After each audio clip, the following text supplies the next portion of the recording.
This conversation is a really, really good one. I spoke to a man named Ralph who has achieved remission of his ankylosing spondylitis for over 10 years now. His journey is really crazy, and he dives into that first thing, and it's also really inspiring. There's a lot of dark moments in his story that I think if you're experiencing ankylosing spondylitis, chronic pain, or another sort of autoimmune disease, you'll resonate with at certain parts. I know I did. And his journey is just crazy, and it's very cool to see how much he's been able to turn his life around and find health and wellness. So the whole conversation is great. We go into diet, exercise, and we spend a lot of time in the mind body, which is a definitely a newer interest of mine. I think it's a major part of this healing process. It's funny to me that so many people seem to start with the diet and exercise, and then there's this kind of third level, if you want to go deeper down the rabbit hole, that a lot of people tend to find, and in that space get a lot of relief and healing. So it's exciting to talk to somebody who's done it. He's also a coach and helps other people get through these types of diseases. So I wanted to just pick his brain on that. What does he do with people to help them? And he was super open and gave some pretty specific examples of practices he does with his clients that I thought was really interesting, and is still kind of floating around in my mind. It's a good perspective shift. So there's a lot in this conversation, a lot to pull from, and for me personally, there's definitely things that I've been sitting with that I think are going to help me on my journey just from talking to Ralph. So enjoy the conversation. It's a good one. Wow. Okay, we're gonna have to go back for this one. So my first flare up was when I was 12 years old, and it happened right before 9/11. I had just moved to a new neighborhood, so I used to live in Brooklyn, and I wasn't happy there. I was a teenager. I was maybe uh, I can't even remember, but I was a little kid, and basically I had attempted suicide when I was in Brooklyn, and my dad was very upset. So he figured that the way to fix the suicidal tendencies was to beat the crap out of me and move me over to a new neighborhood in Upper Manhattan, Washington Heights. So I was a new kid in school. I didn't have any friends, and just ended up having a flare up. And I spent about a week in a hospital, and doctors were testing everything, MRIs, X-rays, everything. And they told my dad that it looked like some type of arthritis. That was the first time I ever heard the word arthritis. And my dad says, yeah, his mother has arthritis. So the doctors were like, okay, well, it looks like it's arthritis, you know. But they weren't like making a diagnosis. They were just saying it looks like it's has something to do with arthritis. So we went home. Everyone went on with their regular life. And I would say about sophomore year in high school. So this first flare up was in seventh grade. Then in eighth grade, 9/11 happened. And then about, I would say, sophomore year, 10th grade or so, my right knee just ballooned, just swelled up out of nowhere, it just swelled up. And I was having butt pains, no pain in the back yet, just in the buttocks. And it was so strange because it would it would move in severity, you know. So some time went on, and I would see doctor after another doctor, specialist after specialist. Eventually, got the knee drained twice, and it was just a mysterious thing. Like no one knew what was really happening. And around the age of, I would say maybe 15 or 16, that's when we started to notice that there was something going on. So they sent me over to physical therapy, and I saw a physical therapist that helped me do some exercises and helped me through a few things. And I remember one day he tells me, "Come, I'll show you. I'll show you something on the computer." And he shows me something on the computer, and he says, "This is ankylosing spondylitis." And he's showing me what ankylosing spondylitis is on a computer. And this whole time, I'm like so clueless. I have no idea what's going on. But I was feeling better doing physical therapy and the exercise. And he says, we believe you might have this, but we're not sure yet. We're still seeing. Okay, no problem. And it would come and go, come and go, come and go, all throughout high school. It kept me from playing sports. It kept me from having a real teenage life, you know. And after high school, there was a period where I was not not completely out of high school, but close to the end of high school. There was a period where I felt, I wouldn't say perfectly fine, but I was very, very manageable. It was like it was in like a big deal. And right after high school, my wife and I we got together on the very last day of high school. That's when we started dating, June 28th, 2006. And right after high school, out of nowhere, like I literally just woke up one day and I had this really bad butt pain and I couldn't walk. I was just limping. And at the time, I was working as a fitness trainer in Crunch, and I was also working in a motorcycle dealership on 47th Street. We used to sell motorcycles and helmets and all that cool stuff. Um, and this butt pain was just there.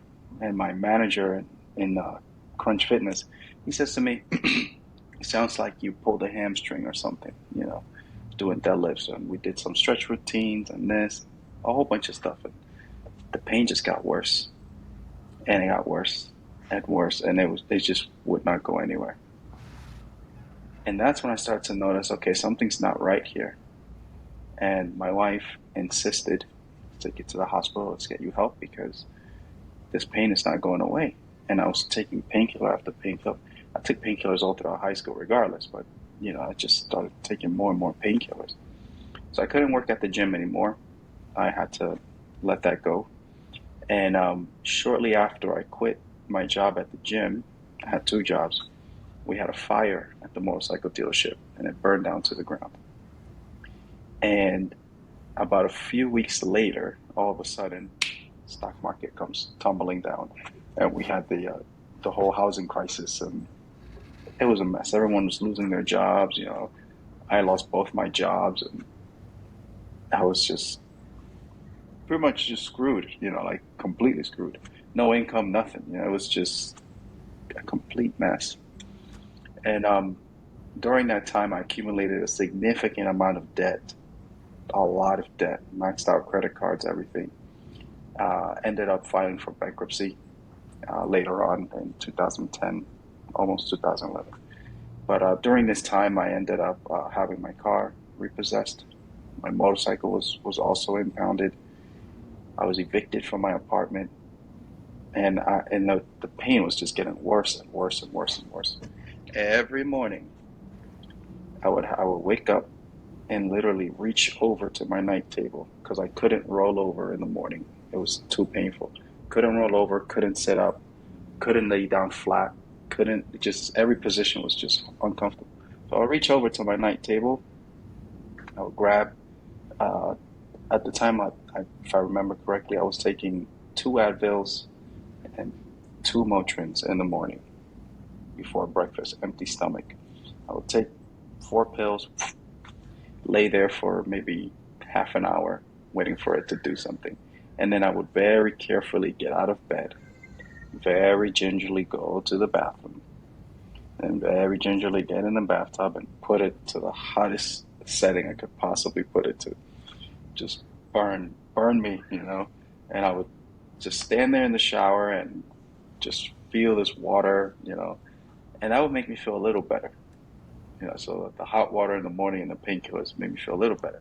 Then I would sit on the toilet, poop, and then gingerly try to bite myself because even turning to reach over was very painful. Then I would get up from there, go to my bedroom, and wrestle with my socks. This was somewhere around 2009, 2010. Wrestle with my socks because I couldn't even reach far enough to put my socks on. So putting my socks on was very difficult to put my shoes on. Then I would go to the train station, take the train over to Upper West Side, a few blocks down from here, and do the best I can to to do what back then was the only way I knew how to make money, which was real estate. So I was working in real estate, trying to rent out apartments, and just trying to stay afloat. Because everything was just at the time, everything was just just bad. The economy was bad, my health was bad, everything was bad. And my wife continued to insist, we have to get you help, we have to get you help, we have to get you help. So she starts searching online, how we can help this or whatever. And then eventually I finally, doctors were like, okay, we're sure now this is what it is. This is, this is ankylosing spondylitis. You're HLA-B27 positive. Let's put you on biologics, right? But before we can do the biologics, we have to check PPD test to make sure that there's no tuberculosis in your body. Otherwise, if you get on biologics, tuberculosis could flare up, and then we have a bigger problem in our hands. So they gave me the PPD test, came back negative. And it came back negative because I was born in the Dominican Republic. And in Dominican Republic, when we're children, we get vaccinated for tuberculosis. Here in the U.S., I don't know if it's still a thing, but in the U.S., no one gets vaccinated for tuberculosis when you're a kid. We did in the Dominican Republic. So anytime I take a PPD test, it's going to come back positive. Right? I'm sorry, I said negative. I meant positive. It's going to come back positive. So the doctors were like, okay, let's put you in a 9-month trial of antibiotics to clear out whatever tuberculosis is there. And I tell the doctor, I asked him a couple of times, is this safe? Like, what's the worst that can happen? He says, well, the worst that can happen is you might get tingly fingers, your fingertips might tingle a little bit because sometimes the antibiotics can cause nerve damage. But we can control that by giving you vitamin B6 and you'll be fine. And I'm going, okay, there has to be another way, right? There has to be another way. And that's around the time where my wife helped me find the low-starch diet, and she helped me find yoga, and she helped me find other ways, which I was starting to get better. I'm like, hey, this is actually helping me somehow. I don't know how, but this is somehow helping me. And we went to see the doctors, and the doctors were like, it's good. This doesn't work. It's going to come back. Just get over it. Get on the pills. Get on the medication. And my wife was like, look, I really don't want you to fuse. I don't want you to end up like the people in those photos that we've seen on the internet. Let's get you on these biologics. I said, fine. They kept insisting. So I got on the pills. And about a month, this is around 2010 now, 2011-ish, somewhere around there. About a month into this, all of a sudden, I noticed that I couldn't tell the difference between reality or my dreams. I was having very lucid dreams, and I couldn't tell the difference. Like, I just didn't know if this was real life anymore. And I tell the doctor, because every month I had to go and get my liver and my kidney functions checked to make sure that this antibiotic wasn't harming me. So I tell him, look, something's not right. I don't know. I feel like detached from life. I don't understand. Like, I just don't feel good. And they're like, don't worry about it. It's not the medication. I'm like, are you sure? Like, yeah. And I tell my general practitioner, listen, I've been having these dreams, and this is freaking me out. He says, oh, everything's fine. Don't worry. They kept reassuring me. The second month into this medication, I just couldn't, everything just got so hazy. Everything was just, and I couldn't feel my limbs at this point. Like, I couldn't, like, from the elbow down and from the knee down, I just couldn't feel. Like, I was complete, like, my body was physically numbed out. And I tell the doctor, I can't really feel my legs anymore. And he goes, what do you mean? I tell him, like, from here down, like, I really, like, my arms feel like they're not part of my body. And my legs feel like they're not connected to my body. He said, stop the medication immediately, right away. What he didn't tell me was that those antibiotics had antidepressant qualities to them. And you can't just cold turkey off of antidepressants. So about 2 days after getting off the medication, I had something called, which later on was called drug-induced psychosis. Basically, I was hearing voices in my head. And the suicidal thoughts came back, and they were telling me to jump out the window. And It was this whole wrestling match with myself. And it was the first time where I was so scared. I actually told my wife, listen, I'm not feeling well. And she freaked out. Like, she stayed on the phone with me the whole time because she said, well, now when we, in hindsight, when we look back at the story, she says that she freaked out because I had never, ever complained about anything. Like, the only thing that I would say was my butt hurts, my back hurts, I'm limping, but I would never complain about anything. I lost both my jobs, never complained. I went bankrupt, never complained. I got evicted, never complained. I had a whole bunch of childhood trauma, never complained. I was the chronic I'm okayer, the typical chronic everything's fine, everything's under control, everything will be all right. So during this episode of psychosis and hearing voices and wrestling with myself, I experienced things, like I saw things, like reality looked very different. I'm like, maybe that's why people do drugs because, it's like everything looks so different. But anyways, the point is that I got over that. I went back to see the doctor and I told him, hey, listen, I had this experience.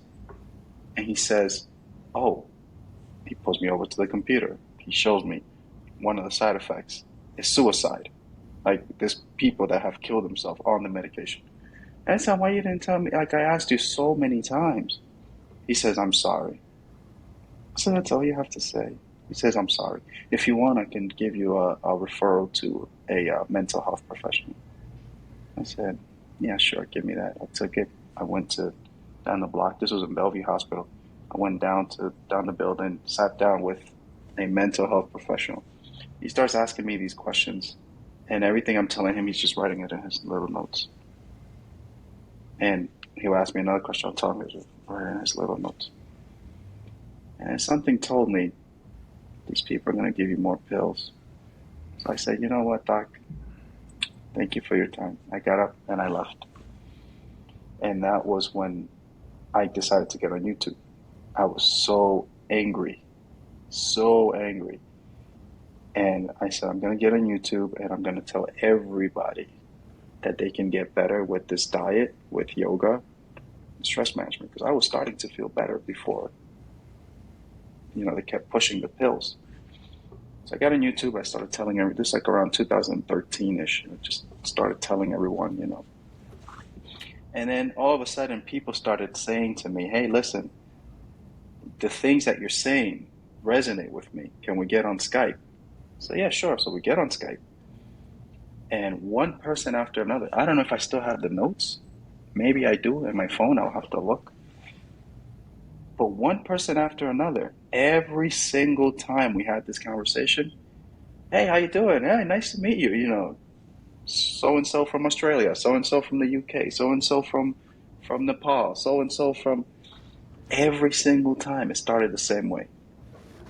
Ralph, nice to meet you, man. Thank you so much. Listen, oh, man, you don't understand what this means to me. I had such a rough childhood. And then we'll get into the conversation. And I go, why every person that I get on this call with keeps telling me that they had a rough childhood? And I started to write these things down. At the time, I had no idea, Sarno, or like no clue. I started to write them down because I started to notice that every single person had the same story. And I'm going, something isn't right. Something's not right. Now, by this time, I was living in my dad's apartment. My dad wasn't there. I was feeling better. I was boxing. I was doing this, that, and third. I had completely forgotten about the diet. Some time had gone by. And I went to, boxing gyms and everything. I was very active. And then my dad moved back into the apartment. The moment he moved back into the apartment, immediately the pain came back. And I'm going, okay, something's not right. And that's when I called my mentor, Edward Gauss. And we started exploring emotions, the mind, everything that pretty much I share with everyone now. It's like that's when it started. And then something happened after that. And what happened after that was that I started to connect the dots between what I was hearing from the people that I was chatting with to what I was experiencing, to my own personal history, to what I was learning with Edward, and all of these dots connected. They started to connect, like everything started to. And then one day, wait a minute. Oh my God, I had a rough childhood too. And all of a sudden, like things started to just come to the surface. And I made the attempt to change everything on my YouTube, just deleted a whole bunch of videos about low starch diet and exercise and everything. And I started telling people, hey, listen, this is not what everyone thinks it is. And the channel went from to it's like no one wants to hear it. And no one wants to hear it. Very few people want to hear it. That there's something deeper happening here than what we see. You know, and there is no point where I went, okay, I can actually heal this. Like I can actually heal from this. There is no point. Working with Edward, connecting these dots, that was the eureka moment. Now, after that, I started to struggle with depression, anxiety, and I started to see things in myself that I couldn't see before. So while the pain was there, there were so many things I couldn't see. I started to feel things, I started to notice things. Basically, I got better physically, but mentally, emotionally, and the way I perceived myself, it got really bad, really bad. And my mentor, Edward Gao, said to me, Ralph, I think you should go study hypnosis, because you help people with diet, exercise. I think hypnosis will be a good thing for you to learn. So I dove really deep into understanding psychoanalysis. I learned a whole bunch of different modalities for therapy and all that. And that was pretty much the next 8 years of my life. I worked with two licensed mental health professionals who got me certified in a bunch of different things, mainly Ericksonian hypnosis. But I don't think it's the techniques that did anything special. I believe it was the environment, just being around two mental health professionals and a full room of people. We're talking about at least 30 people that were on this self exploration, self development journey. So there I met new people, learned new things. My interests changed, because when you're sick, your interests are different. My interests changed, and here we are. This is how we ended up here. Basically, it's just a complete shift in, you know, just the way I experience myself and the way I experience my emotions and everything. During my time learning hypnosis and studying and all that stuff, that's where I discovered Sarno. After all of this, I remember one time I was hanging out with my wife, and I get my laptop, I get my computer, I go on YouTube, and I see this interview. Dr. John Sarno, The Mind-Body Connection, How to Healing Back Pain. And I clicked on it, and I'm listening, and all of a sudden, I can hear everything. Like everything that I had just experienced, I can hear it. Like it's there now. It's like, wow, holy crap. I go back to my notes, I look at my notes, and I go, oh my God. Oh my God. It's like the veil was removed. It's like I can see it now. And just all the way till today, it's been a journey, But that's basically how everything came together. It wasn't like oh my God, I can actually heal. Mm-mm. The whole time I didn't believe, you know, I never believed that it was incurable. Like I never believed that. Um, to me, it was irrelevant, So I didn't believe when doctors say, "Oh, you have this disease. There's no cure." It wasn't like, "Oh my God, there's no cure," and neither was it like, "Psh, yeah, right, there's no cure." I was just neutral. I was just like, eh, whatever, you know. That's it. That's the whole, at least that part of the journey, right? Because the journey continues, never ends. At least that part of the journey. That's how that happened. There's something so cool about when you're on this journey and you get to hear a little bit of truth from some outside source that's not trying to convince you of anything. They're just saying their perspective of it, and it resonates with you so hard because you've experienced it. You don't have to believe what they're saying. You know it. Like That's right. I think a lot of people experience that moment reading Sarno who have had similar stories to us. Like I did, reading that. I read The Divided Mind first, and Me it, too. it yeah, I was like, this is, he goes through the personality traits and all that stuff. I was like, oh my God, I can't believe this. I was freaking out. And before that, I had a moment that I still remember to this day. Before I got into any of the mind stuff, I was watching a movie called, I think it's called The Sound of Metal, with my now fiance. This was years ago, and there's a scene in the beginning. It's a story of this couple, and they're the one dude's a drummer in a metal band, and they live out of a van, and they're just like classic kind of grunge artsy couple that are trying to make it. And he loses his hearing. He goes deaf, and at the beginning of the movie, and it just destroys him because that's his whole life is drumming and all this stuff. And then they have relationship issues, and he has to go on this journey by himself to like figure his stuff out. And in that process, she moves back home, and like years go by, and it follows him on his journey of like what he's trying to, he goes and gets surgery for it. He goes to this group home with other deaf people to try to learn how to, and he's just mad. And he kind of turns a corner a little bit, gets some surgery, and gets some of his hearing back or whatever. And anyway, at the end of the movie, he goes back to, he finds his girlfriend after years of them not being together. And she's at her parents' place, and she like looks completely different. She looks so much better. She's like healthy. She's just a different person. And she's so excited to see him.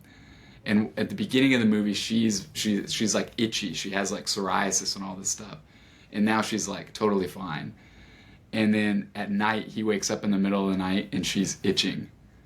And it was like Mm, him being in that bed with her again started that thing. And it gave me chills when I saw that because it was such a little minor part of that movie, but it just, that resonated with me. And when you mentioned, your dad moving back in and then bang, like we just have these moments that you just feel, even if you're not conscious of it, it's just there. And sometimes yes. it takes hearing somebody else's story to like have that click for yourself. I think that's really amazing. A lot of parts of your story just resonated with me. I mean, shit, even the pain meds and hot showers, that's a go-to for me, man. I still do that to this day.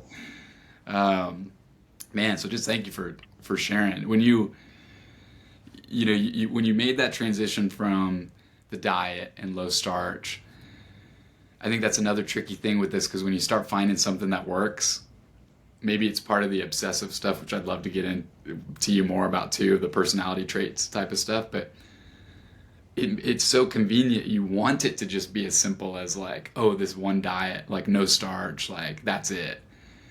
And then you can like it sounds like you went all in on it and started making content all around that, and then had to do this big shift when you realized there was something deeper. How did you make that shift? Was it hard to let that go? Because when you're getting some positive results from something and you're kind of committed to that being the fix, I imagine it'd be hard to have something else pop up and then be like, oh crap, maybe this isn't everything I thought. You know, that's interesting because I remember one day I was laying on the acupuncture table because my mentor helped me with acupuncture. Um, and it wasn't so much the needle. Like he made it very clear from the beginning, this needle is not going to do anything. All it's going to do is just going to numb the physical pain for some time, but it'll come back until you get to the root of the problem. Like he was very clear about that, which I'm very thankful because he could have kept me as a client forever, just poking me Yeah, with needles. yeah. It's not every day you meet someone that will tell you the truth, um, straightforward. And I'm laying there and he's poking me with needles, and I'm going, my back, my pain, and this, and I'm telling him all about my pain, and he goes, just forget about it. And he keeps poking. And I'm laying there and I'm going, just forget about it. Like, you gotta be kidding me. Like, just forget about it. And he said it so passive, so nonchalant. I'm going, just forget about it. What the? This guy's out of his fucking mind. Like, why do I mess with this? Just forget about it, right? And then you fast forward, I don't know how much time, but, as I started to do the work with other people and showing them how to get relief and how to get better, every single person, when they move from a place of dis-ease to a place of feeling better, the transition, the shift from I need to do this diet to the diet is no longer relevant, it feels like you just forgot about it. That's what it feels like. Just forgot. You just forget. So the diet, there is no, I'm going to get off this diet. And then when I'm working with people now as a coach, if I see that there's value or some type of emphasis placed on getting off the diet, I know that person's not there yet. All right. So it's kind of like, I'm trying to quit smoking, and there's this emphasis on, I've been smoke free for 5 days. No, you're still a smoker. I've been sober for 5 years. You're still an alcoholic, right? Because when the attachment to the issue is disconnected, the person is no longer attached to that thing. What happens is that the diet loses its value. You no longer go to a restaurant and actually think about what you can and cannot. You just forget. So when I was in boxing and I stopped doing the diet, I didn't stop the diet. I forgot the diet. I was in the boxing gym, boxing, punching things and everything. I just forgot that. I even forgot YouTube. Like, after I posted my first video, I completely forgot YouTube. Like, it just wasn't a thing. I completely forgot. And then I came back and there were like 200 subscribers and comments on that video I made about, the low starch diet. And I'm going, oh, wow, that's pretty cool, but I just forgot. And then once my dad moved back into the apartment and the pain returned, everything returned. My obsessive tendencies, the need to control little things, like everything came back. The stress response was, but I didn't feel stressed, but it came back. So that's what happens. Every single person that goes into remission, they don't notice it. I know they're making progress because of the questions they ask. So the questions they ask me, that lets me know where they are. The moment I see someone go from, oh, Ralph, what should I do first thing in the morning when I'm stressed out? They go from those questions to, how do I get abs? Like how can I get, I've always wanted to get abs. Like, the questions just change. They move towards something else, like their career, their marriage, their kids. They just go somewhere else. That's how I know they're making progress. And So it's go ahead. oh, sorry to interrupt. If I'm hearing you right, you're saying the questions almost the type of questions turn from how do I avoid to then like more optimistic questions, how do I attain? And the attainment stuff is not related to pain and this stuff. Is that kind of a correct way to think about what you're... Basically, the center focus of their mind, it's no longer on pain. It's no longer on suffering. It's no longer on healing.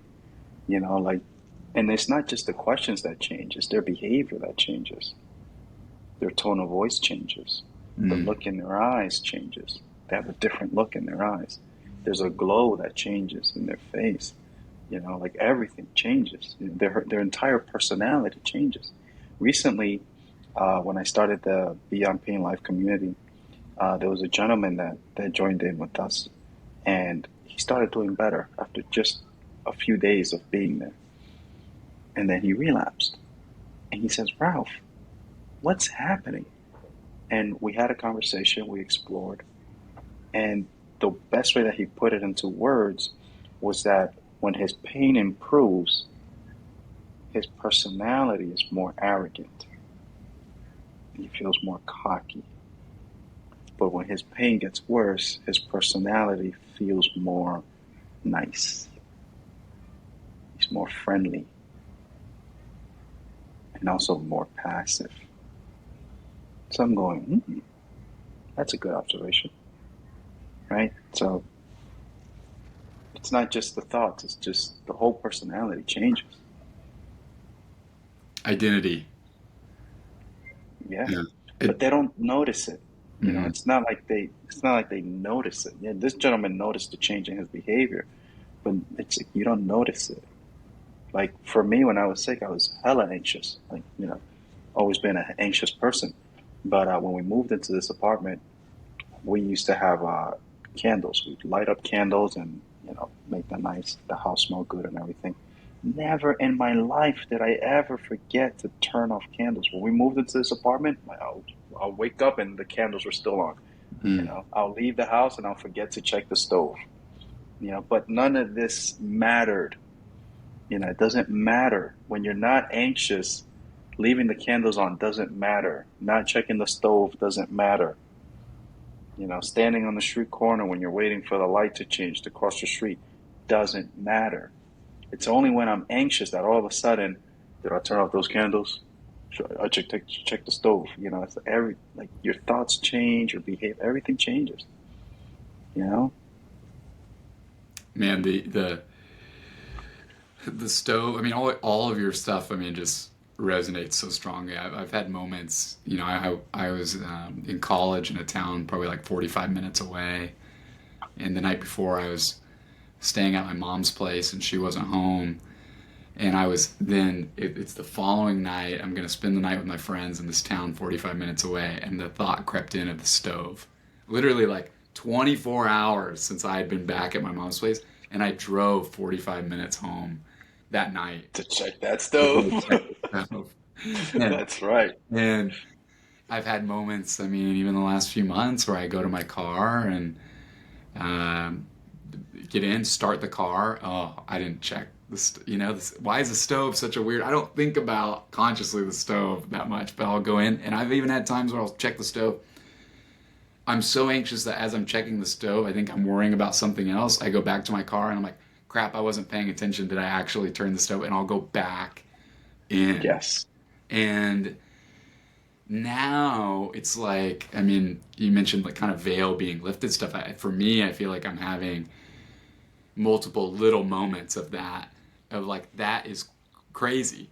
Like that's not a healthy way to go about that. Like, and it's taken me till these little moments to really analyze that and think that way. Because when you're in it, it feels rational. It feels more than rational. Yes. It feels like I'm on top of it and everybody else is crazy and they're like gonna burn down the world Yes. because they're not paying attention. Correct. And then I guess that feeds into the controlling. It feeds Um, into everything from yeah. there. But that you hit the bullseye with that one. It seems rational when you're in it. It feels normal, like this is normal behavior when you're in it. It's only when you're out that you look back and you go, "What the heck? Like, Mhm. what was I thinking?" And that's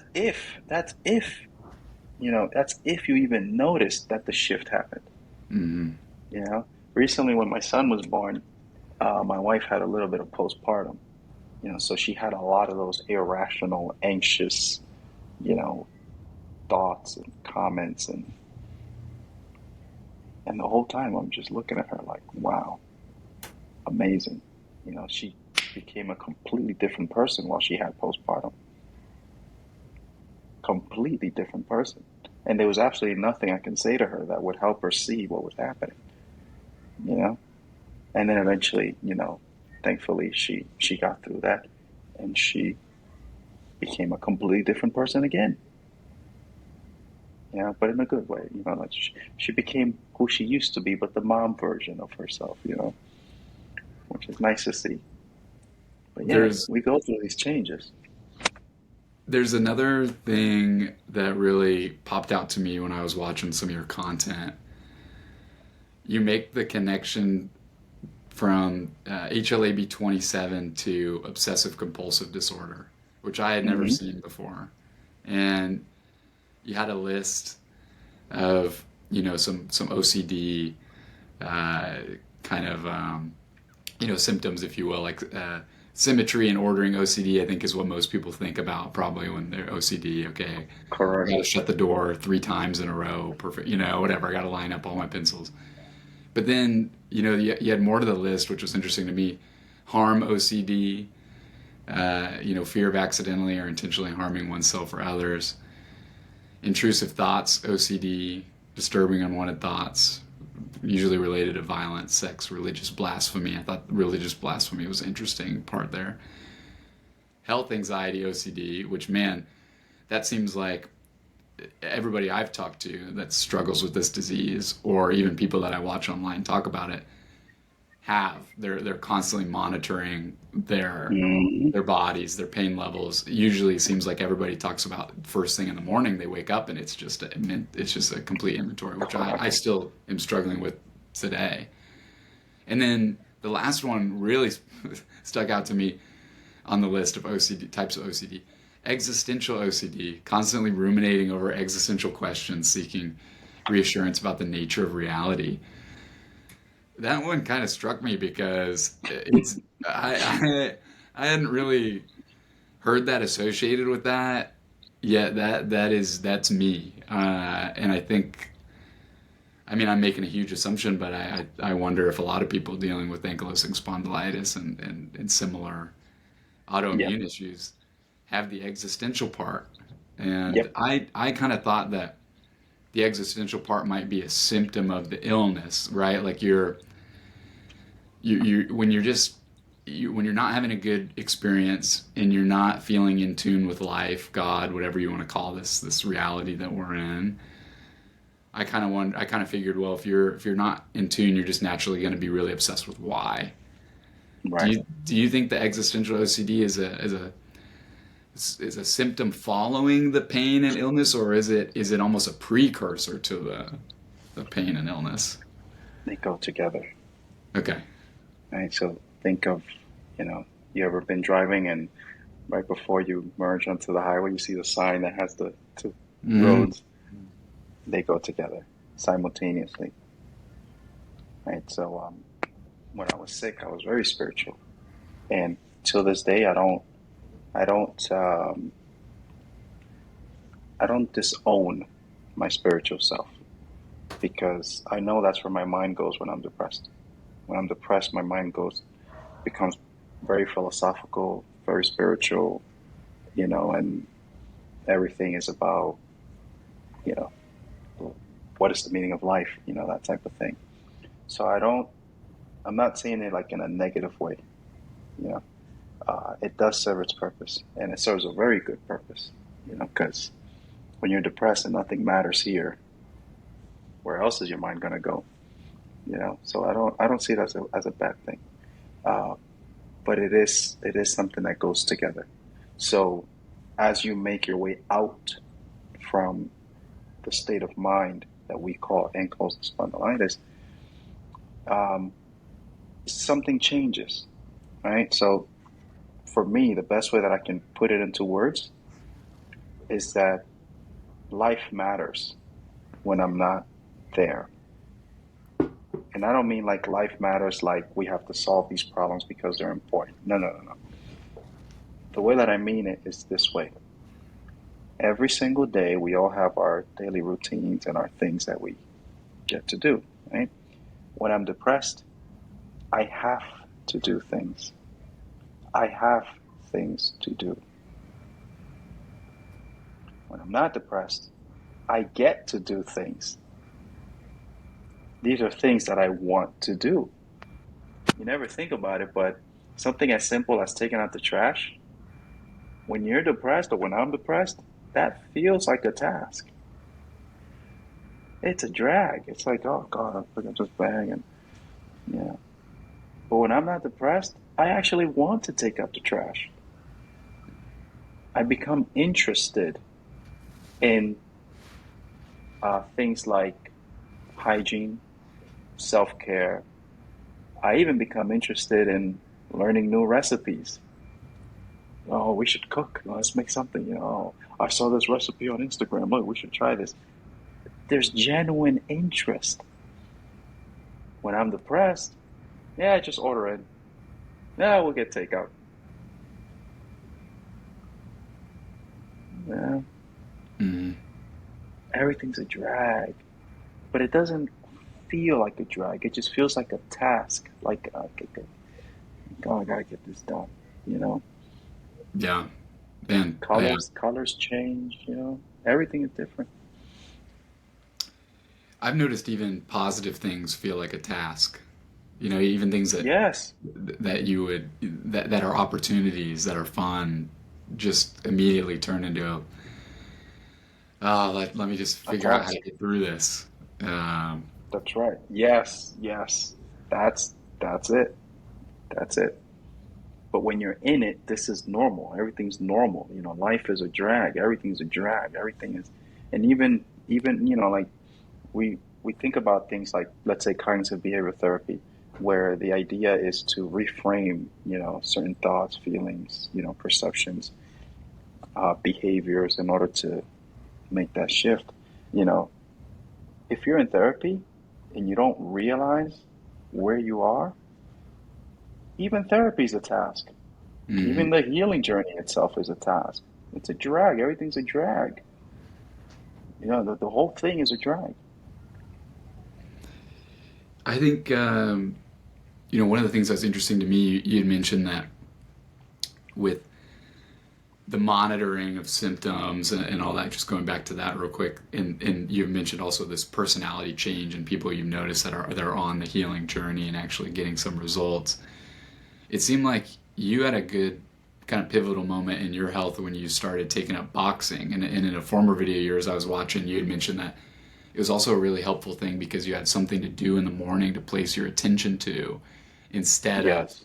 instead of just laying there and ruminating, which I can't tell you how many hours that have probably accumulated to days, who knows, maybe even months of my life that I've just laid in bed in the morning, just stuck in pain and ruminating. And Yes. I had an interesting moment. The first time I felt like I had a real change, I was taking biologics, I was taking Enbrel, and I was still experiencing. I mean, it helped a lot, but I was still having some pretty big back pains and just stressed out of my mind and um, not aware of anything that was going on other than the pain.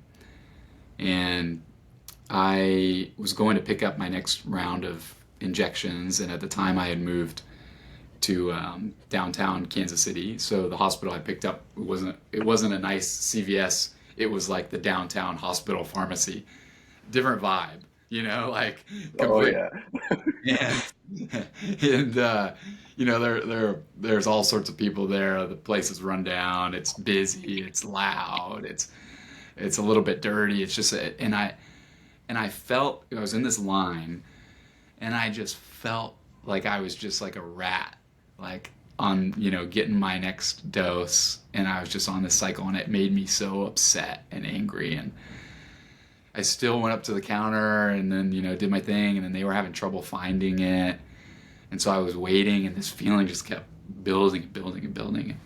I was just angry, and then I just left. I didn't wait for them to find it and all that stuff, and I had just started finding like functional medicine, and I had seen a functional medicine doctor, which was just interesting to me because that was the first time I heard about diet and all this stuff. So I just made a huge change all of a sudden. I was like, okay, I can lean on this guy, and I want to be strong. I mean, at the time, I don't know about you physically, but I was just, when you're messed up. I mean, for me, I wasn't eating. I was way underweight. I was weak. I felt frail, personally, Yeah. and I didn't want that, especially like as a man and you're growing up, you're in your early 20s. That's just like sucks to feel stuck like that.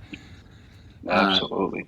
so I was like, screw this. I trust the functional medicine doctor. I have someone on my side. I'm not just like YOLOing it and going without meds and sticking to my thing. I'm changing something. And I'm like, and on top of that, I'm going to join this CrossFit gym. I'm sick of like, you know, everything. And this way I'll have a group, I'll have some sort of coaching, I'll have something. And I had a really good stretch of nearly like 2 years. Oh, wait, you're frozen. Oh, can you hear me now? I see it's trying to reconnect. Can you hear me? Yeah, I can hear you now. Are we Yeah, back I now? missed a little bit, like maybe like the last, missed maybe like the last 5 seconds. Okay. I had, did you hear the CrossFit part? Yeah, you were going to CrossFit, and then Yeah. it kind of got choppy. Yeah, yeah. Okay, so I was like, I'm just gonna go to CrossFit, and I had a good 2 years of time without any medications, and I felt way different, and I felt better. My pain was going away. I was like, man, I cured this thing. Now, I I think there were two major things. One, it was like an identity changer for me because all of a sudden I was in this group Mm, with a group of other people, and we were all doing this, and I had coaching, and I could just show up and feel stronger and like actively be better. And the second thing I thought was really amazing about that is I was doing early mornings. And so when I would wake up, immediately it was like, I got to get my clothes on and go out the door and make class. I didn't have time to ruminate. And I remember there'd be times where I'd be in pain and I'd be like, screw it. Because actually moving helps. Like I'm sure it's hard, but when you're stuck, it actually helps to get moving. Like the pain actually like decrease a bit. So yes. I was just confident enough in that I would. And at the time, I was sleeping on the floor. I did everything, man. I was like, oh, I was just trying to find everything outside of myself that it could be. And I was like, my bed's too comfortable. That's why I have back. That's probably the contributing to the back pain. So I didn't have any furniture in my apartment, and I got a little Japanese futon, and I slept on the floor basically, Nice. and I would push myself up, and I'd go, and I just thought that's interesting because that gave me a great stretch. Now I realized after those 2 years, I had stressors. I had a fight with my business partner, and then bam, flare immediately hit, and that's the first time where I was like, okay, there's a mental, emotional side to this. It's not just my diet and my Yes. fitness, and that's kind of now I'm reapproaching this with that lens. But that new identity helped me a lot. Did you feel like that with your boxing? With my it, with my boxing, I didn't really feel like it was a new identity. So it was the way that I can put into words how boxing helped me. First of all, first time I got into boxing was when I was 14 years old. My brother had just passed away, and I got robbed at knife point. I was on my way to buy sneakers for the first day of school, and some asshole robbed me and took my money in the Bronx. So I decided to join the PAL, and that's where I first did boxing. Then, years passed and ended up with AS, and I decided to go back to boxing because someone had made threats. Someone had threatened me, and I felt intimidated. I felt like if I was to get into a physical altercation with someone, I wouldn't be able to defend myself. So I went and I decided to do boxing. At the time, I didn't really know what was going on, right? But in hindsight, like I can tell you exactly what was going on. So I have a personal history, specifically during childhood, of domestic violence, and I witnessed severe things. Like I've witnessed stabbings, machete fights. I've witnessed people get shot to death right in front of me, all before the age of 13. So I didn't have a good impression of what healthy conflict resolution looked like. And any little thing, take me 0 to 100, you know, in terms of my anger, like, but I couldn't recognize that, right? So what boxing did for me during that time of the healing journey is that it showed me healthy expressions of altercations. Because in boxing, when you're sparring, no one's trying to hurt anyone. We're actually working with one another, but it's still competitive. It's still competitive, and there's a lot of feelings that come up when you're in there with a guy that's better than you. When you're getting your ass kicked. Like there was one time there was a guy in the gym. He was training us, and he said, "Come, let's get in the ring. I'll work with you." This guy was at the time 11-0. He's a Puerto Rican boxer, and he was amazing. Like holy crap! I got in that ring with that guy, and he was just playing around, but I couldn't see him. I couldn't touch him. He whooped my ass, and that feeling of you know connecting the dots. Like when I was a little kid, I used to get bullied. I had so many altercations, so many fights, so much domestic violence, so many conflicts go from small little things to big things. And that gave me a way to face that fear, to expose myself to that fear of what conflict means. So imagine getting your ass kicked and the guy is telling you, "Good job, you're doing great." Yeah, it's like it's a bit of a head twister. It's like I'm bleeding through my nose, and this guy's telling me, "Good job, you're doing great." So that is what boxing did for me. It put me in an environment where there were people, other people. There was a change in interest, a change in focus, but the people there were so supportive, you know? And no one was there talking about go easy on him because he has back pain. No, no, no. It was come on, let's go. Let's work with you. Let's go. Let's do this, let's do that. Let's get on the treadmill. It was such a supportive environment, and it gave me a space to work through that. This is why I say mental health professional, because boxing was significantly better than the douchebag taking notes in the hospital. You know, like no one was sitting there taking notes. Maybe they were taking mental notes on how to whoop my ass, but no one was sitting there going, you know.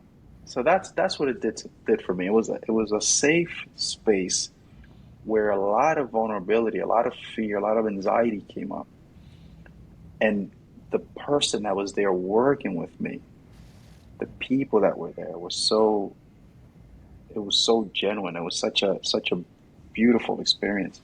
And that's what I got out of it. So it wasn't so much a change in identity.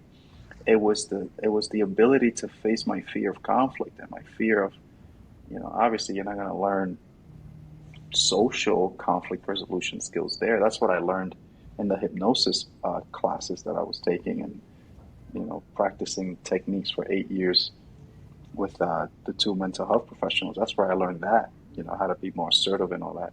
But the boxing helped me get in touch with my body, those emotions, and just process them. I processed a lot of stuff. I would sometimes I would be there jump roping, listening to the music, and then I would have a light bulb moment because there's so many parallels, so many eurekas that I had in the boxing gym that then translated later on into life. You know, so many things. It's like, oh my God, that's so amazing, and that's what it did for me. So to this day, I still practice boxing, but my focus now is very different than what it used to be. But the philosophy, what I learned from that experience, it's still there with me. Do you recommend similar stuff to your clients now? Whether it be boxing or some form of like, because there's something about that, right? There's some form of to me, it is a change in identity to a degree. All of a sudden, you feel strong when you're in that space, Yes. even if you're flared up out of your mind, driving there. The second you're in there and you get moving, you're watching yourself do something that is strong and different than the identity that the sickness kind of like puts on you. And then Yeah. there's that group dynamic that you mentioned, like other people around that are Yes. Different supportive, focus. but challenging. Supportive and challenging. That's a hard combo to be. Doctors don't do that. No, they don't. How do Boxers you, do. yeah. How do you handle that with your clients if if they're alone and in a pit, what's that process like for them?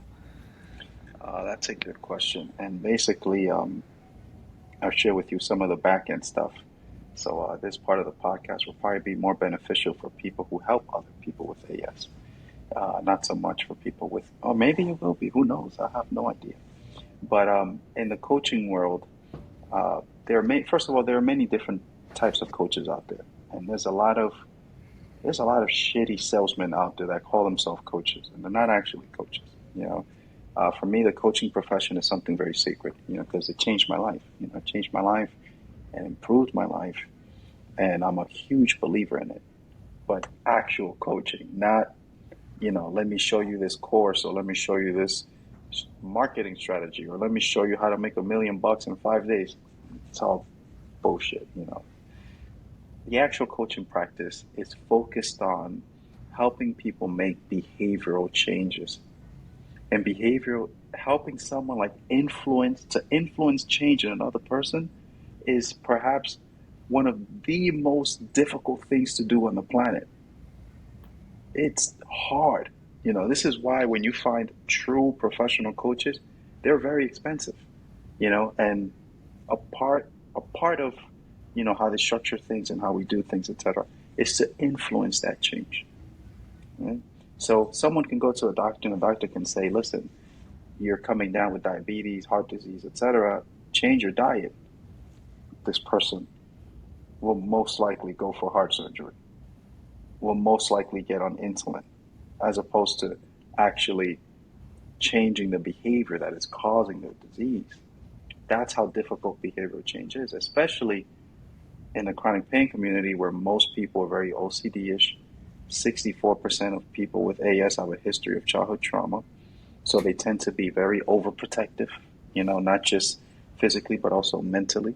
They tend to be very hostile, but also very, they'll people please, they'll be nice, they'll smile and everything. But in their mind, there's a story that's telling them, watch out, be careful.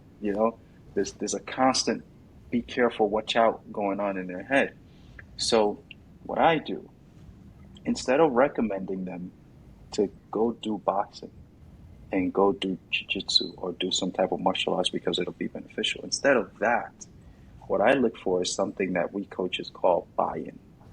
And buy-in is the enthusiasm, the excitement, the energy that is built, right, when we are interested in something. So before we talk about joining the program, before we talk about working together, before we talk about anything, I want to get buy-in. I want to get commitment. I want to see that energy moving. Because if that energy isn't there, right, you got to understand that what trauma is, trauma is not just what happened. Trauma is also how you felt when it happened. There is a neurological marker for everyone that's traumatized. There is a neurological marker that is purely emotional. So one side of the trauma is what happened, the context. The other side is how you felt. So in order for us to create that behavioral change, there has to be a feeling attached to that behavior, to that new behavior, right? So before someone comes into the program, my questions are already 5 months ahead, 6 months ahead.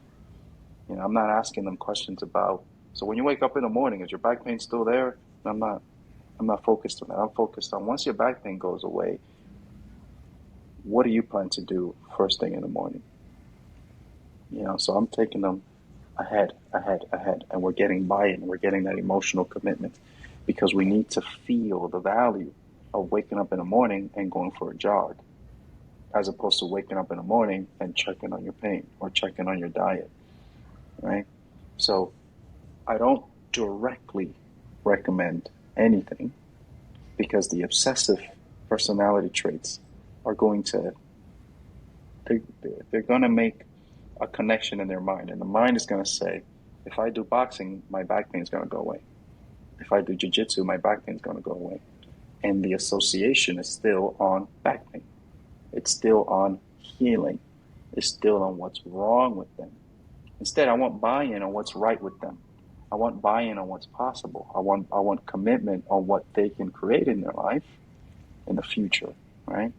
And once we have that energy, I listen very carefully.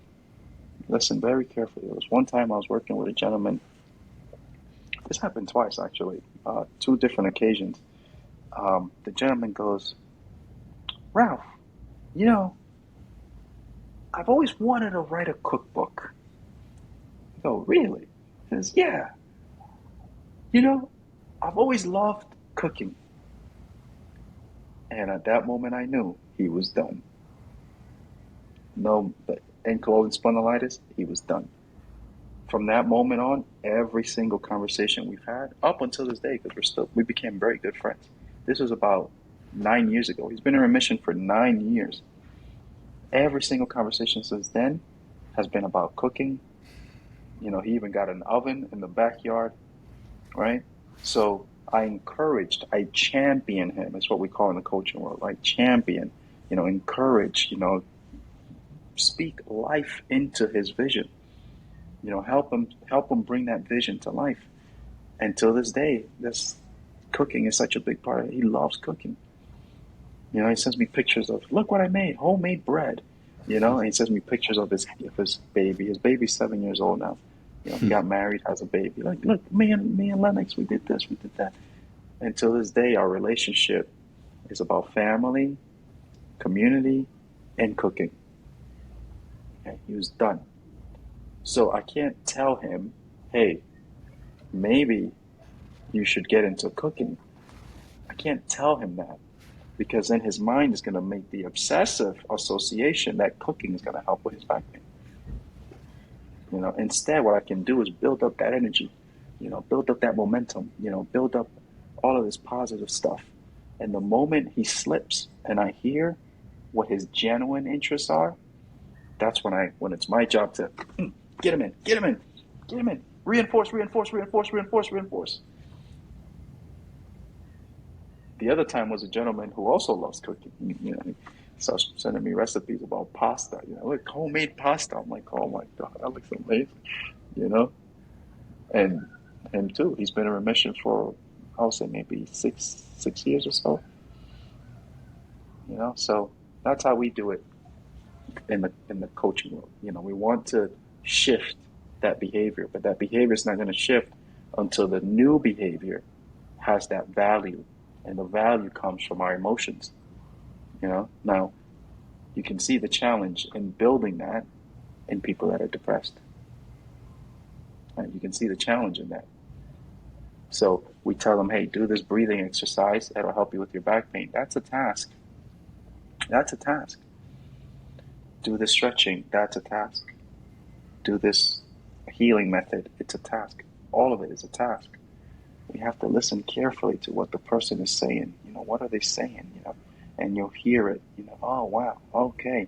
All right. So now in my mind as a coach, I'm thinking, how can I position myself in a way where I can build that energy, build that momentum, and bring to life what this person's bigger vision is. As long as we're sitting there talking about healing the back pain, they're never going to get better. It's never going to happen. That's why it's all free on YouTube. It's all free on YouTube. It's like, go ahead, watch everything you want on YouTube, watch the videos, do whatever you can. Your back pain will improve, your mobility will improve, everything will improve, but your life is still a task. Your life is still a task, which is why the community is called Beyond Pain Life. It's where we go, okay, I can live beyond all of this. I can live beyond all of this. I can create a beautiful life for myself. Really? Can you? Yes, I can. Are you sure? Yes, I can. I can hear the enthusiasm. All right, then we can make it happen. But as long as we're like, oh my God, my doctor said this and my doctor said that, keep your money, because it's going to be a waste. How do you navigate that with somebody who's early on the journey? Because surely you have to sit through some of those conversations with somebody who's just starting, and they're going to Oh continually yeah. probably bring up, oh, my pain's was better yesterday. Now it's worse today. What do you think? Or even, the obsessive thing's a huge one for me. CrossFit became that. Okay, I need to go Hmm. really hard on this so I can heal. And you mentioned this thing about striving. You can strive so Yes. far on the other end. You had a good video where you said, some people, they go from workaholics, they kind of start to wake up a little bit. They feel like work life balance is the thing, and then they make this crazy switch to they're full time Yes. yogi, and they're Yes. striving to not, they're workaholic yogis in a way instead of, Yes.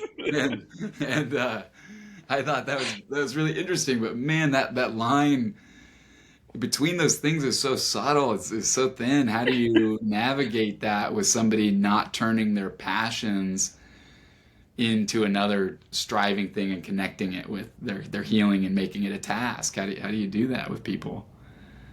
Usually, uh, it always boils down to how you listen. So 8 years of training with the people that taught me hypnosis and all that, like they taught me so many cool things. Um, and 8 years of training is not about what to say, how to say it, or what technique, what strategy. 8 years of training, and it's based on how I listen. It's 8 years of training on listening.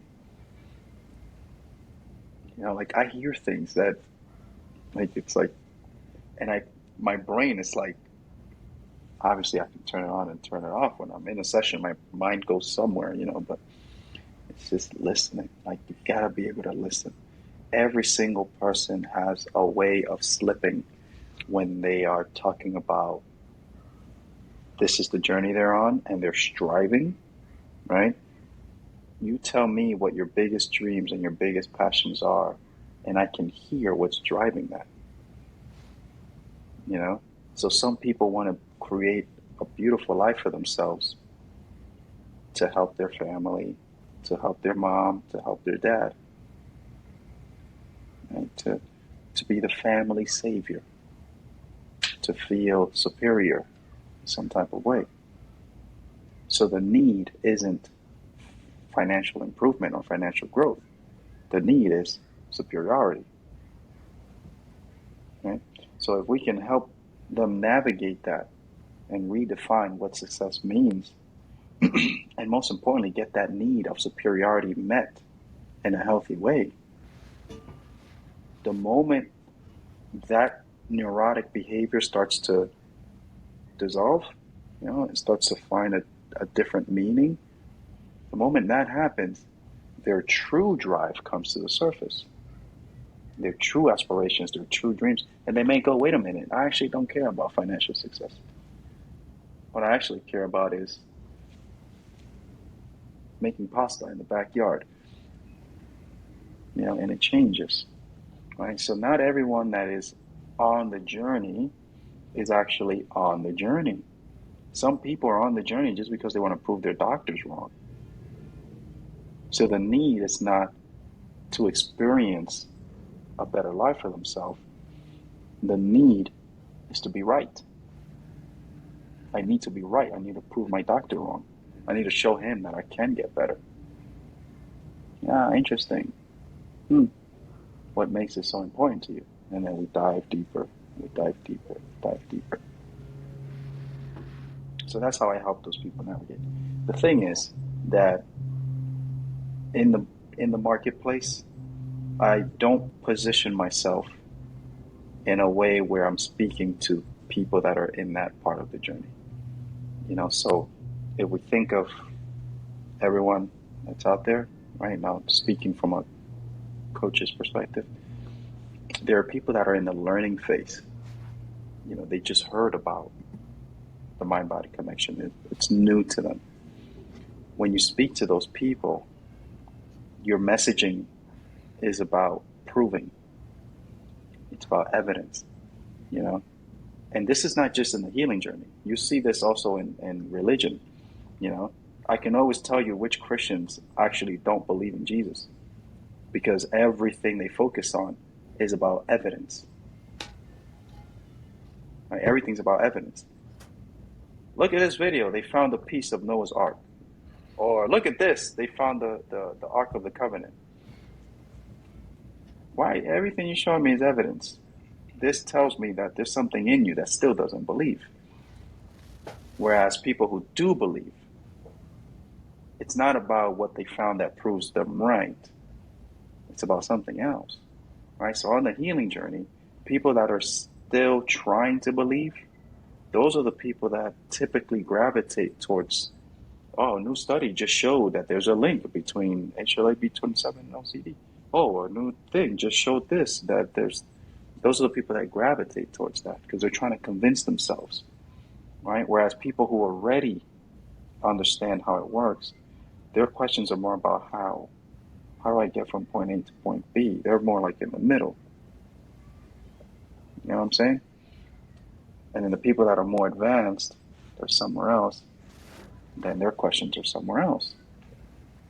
You know? So I don't position myself in the marketplace where I'm speaking to people that are still in the discovery phase.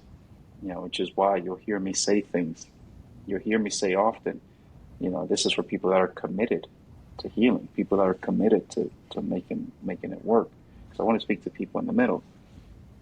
You know, I don't post things about, is there a cure for ankylosing spondylitis? That's for people that are still, right? So I hope that answers that question. Yeah, that's interesting. Because on one hand, you kind of need to go through that in the beginning, I guess, Yes, you do. you know, to make it there. I kind of am wondering, you know, where I fall in that category. I feel like I'm starting to hit the middle now where I had done my accumulation of research, all this stuff, Sarno, you know, all these things. I'm finding other people online that have experienced remission, you know, like, and now it's, you know, it's asking those deeper questions of just how and navigating the things. Like I think your point on the intrinsic motivations behind your goals being a big thing with the healing is just a really interesting one for me to chew on that Correct.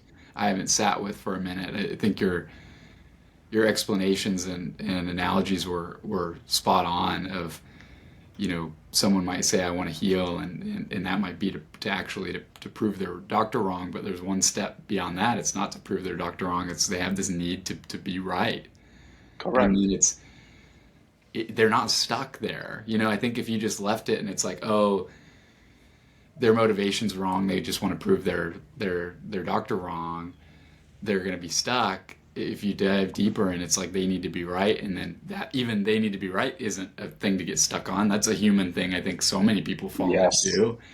That actually like, no, that's great. That's awesome. We found this. Now it's how can we fulfill that need in a healthy way. You know, you mentioned that earlier. It's like Correct. that's really interesting to me. I mean, I want to respect your time. I really appreciate everything you've Oh, said so take as far. much time as you need. You know, have you had does anything stick out to you from a client that has something like that? You know, where you found, oh, okay, you kind of have a need to be right, and you found a healthy way to like, you know, get them that goal so they could just let go a bit. Do you have any like things that come to mind?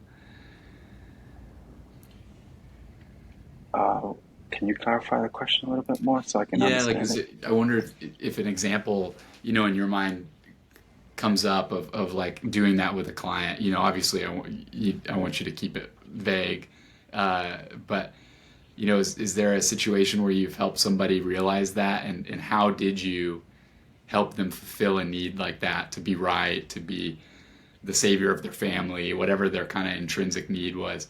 How did you help them navigate fulfilling that in a healthy way? That's a good question. So I could actually share one from my own personal story, which is where I'm at the journey today, right? Because um, I did disappear for about 6, 7 years or so. Like I took everything down from YouTube and yeah, so about 7 or 8 years. It just took everything down, disappeared, and I did a few things on Instagram and everything. And I basically just walked away from coaching and helping people, at least in the front end, right? Because I was still working with people that worked with me for many, many, many years.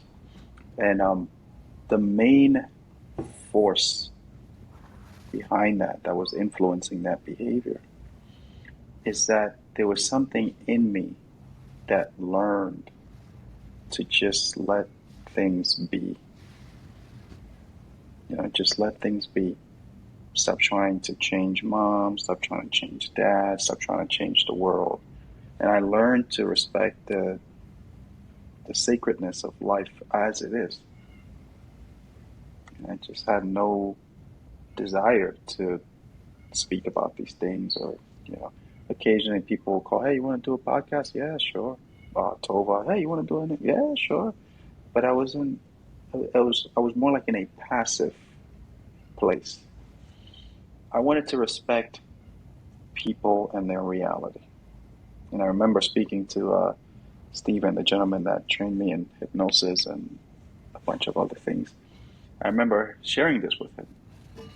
And we couldn't figure out what it was that I needed to be able to, And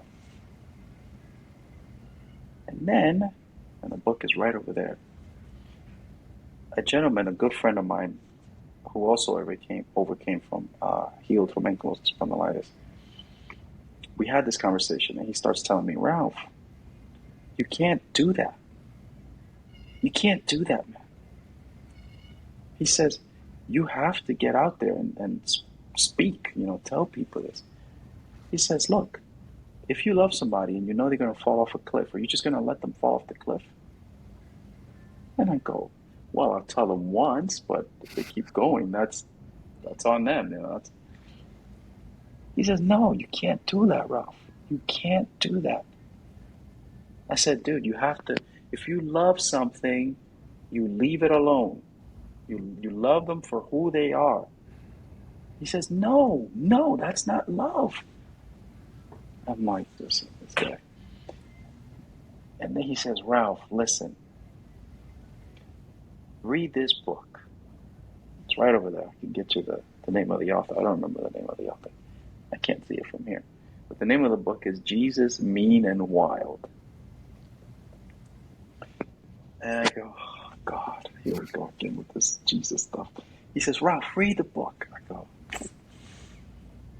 all right, I got the book. I just put it there on my bookshelf. It sat there for a while. And then one day, out of curiosity, I said, you know what, let me start reading this book. I start reading the book. And the author starts talking about actual Jesus versus the Jesus from church. The Jesus from church is very loving, very passive. He loves everyone and everything, right? But this Jesus, and he's showing passages from the actual book. There was one passage in particular he pointed out where Jesus didn't want to heal anyone. Like there were people at his door knocking, hey, can you help? And Jesus was like, leave me alone. And he packed his stuff and went somewhere else. And I'm going, wow, that actually happened, And you see a lot of parts of Jesus that were very aggressive, very human, And I'm going, that is interesting. But then as I continue to read, I go, oh my God, wow. And I had this light bulb moment. So the need to express my love for myself, for the craft, for life, for other people, was coming out in a way where I was just accepting everything as it is, very blasé. Just very, and that flipped. It completely shifted into this energy of ferociously loving others and not giving a shit if I hurt their feelings. So it turned into this thing where I can say directly to a person, you're struggling with this because of that, right? Just a few months ago actually, I was driving to my grandmother's funeral, And my mom is there with me, and we're having a conversation. And my mom also has AS. And I just told her straightforward, listen, you know, I'm I'm excited about the funeral because I'm going to see my uncle Gijo. I tell her my uncle Gijo is my favorite uncle of all time. I tell her because if it wasn't for this man, I would not be married. I would not have a child. I would not know. He was my role model for what a healthy family looks like. And you can see that she felt some type of way about it. But that's my way of loving her, letting her know that her pain, her suffering, her anxiety, her depression is coming from her need to feel needed, to feel validated, to be seen, to feel like she's some type of superhero every time she goes out to people please, to rescue people. Whereas in the past, I would love her by just letting her be who she is. You know? Now, one can argue, is this a healthy way to express that need to love, to feel connected with life? Is it a healthy way? I have no idea. But at least where I am in the journey right now, it is significantly better than just letting people walk off the cliff. Right? So that's one example in which the need to love went from passivity to this fire, you know, of straightforwardness. Listen, you have ankylosing spondylitis, here's how you heal it. Watch this video. Oh my God, why would I watch the video? It's 2 hours long. Or why would I? No problem. Keep it moving. It's not for you. The cliff is that way. But for everyone else that is ready to accept love, to be loved, to listen, now we can have this podcast. We can have this interview. We can have this conversation. Right? And that's how we ended up here. You send me the email. I'm like, yeah, hell yeah, let's do it. Let's get on and chat. That's my way of loving you. That's my way of loving life. That's my way of connecting with everything that I see, So for some people, it's like, oh man, that's rude. Did you just hear what he said? That's so rude. That's so this, that's so that. No, that's love. That's love. I'm not going to let you walk off the cliff unless you want to. I'm going to do everything in my power to let you know, hey, douchebag, hey, even if I have to yell and curse, stop going that way. Okay, goodbye. On to the next one. Hey, And that's what shifted. That book just flipped it. So, to Jeff, if he's ever come across this part, I haven't seen Jeff in a long time, but Jeff was the one that told me, hey, Ralph, read the book. You have to read the book. And I would see him like very passionately making videos and sharing with people how to heal and all that. And I was just sit there going, Jeff, stop, just leave them alone. But just like that, it flipped. Oh, wow. That's super interesting because it makes sense. That feels like a little bit of that kind of journey into like Zen. Oh, my problem is over controlling. Let me flip the script and be the opposite. And it seems like Yes.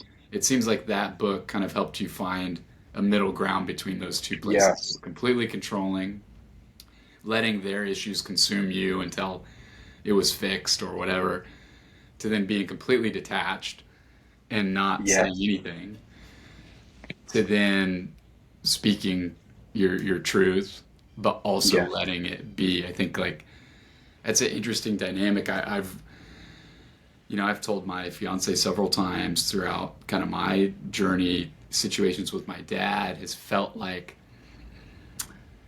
so it's felt like I'm next to somebody throwing plates at a wall, and they're like, help me fix these, and I'm just like, stop throwing the plates, stop throwing you know what I mean? And it's like I can't stop them. I mean, in your analogy, it'd be the walking off the cliff. You know what I mean? Like they Yes. keep going in the direction, and it is such a tough middle ground. And I found myself go both ways on it, completely just controlling, stop, and then it consumes my life and my energy, Yes. where I feel like at stake, for them doing their thing and throwing the plate against the wall, breaking plates or going off ledges, whatever the thing is. And it's like, Man, that's inspiring to me. I'm gonna check that book out because Yeah, check it out. I've gone then the opposite way of like maybe I just need to shut up and not do anything and Yeah, um, and so that's basically what started this part of the journey, you know. And it's been a few years now, but that's what did it for me. You know, the realization that I don't have to be attached to the outcome. mm, You know, I don't have to be attached to trying to control other people's views or perspectives or anything like that. But just like the gentleman in the boxing ring that was whooping my ass and encouraging me, I'm gonna do the same thing. You know, I'm gonna encourage you to grow. I'm gonna encourage you to shift those behaviors and become the better version of yourself. And I'm still gonna whoop your ass along the way because there are so many layers of BS that we need to shed on the journey. So many levels, you know, and it's not as intense as it sounds, you know, but it does require a high level of self honesty, you know, to get sustainable, you know, long term results on this journey. have you noticed resistance? How do you handle people? I've noticed some people get even offended by saying that ankylosing spondylitis can be healed. You know, Yeah, I they're know. upset. They're upset by, even just saying that. Yes, How do you handle that in your, especially when it's related to, your career and what you're helping people with? I'm sure you run across comments or, all people the being time. offended. What's that like? How do you navigate that? I see it as an opportunity for healing. Right. So depending on the context on where it is, I see it as an opportunity for healing. A lot of times, we as human beings, when we're in that place, we do things and we don't know why we're doing it. But at the core, you know, at the core of the behavior that keeps ankylosing spondylitis locked in, at the core of it is a personality, or should we say, an alter ego, that helps you hide from yourself, your true self.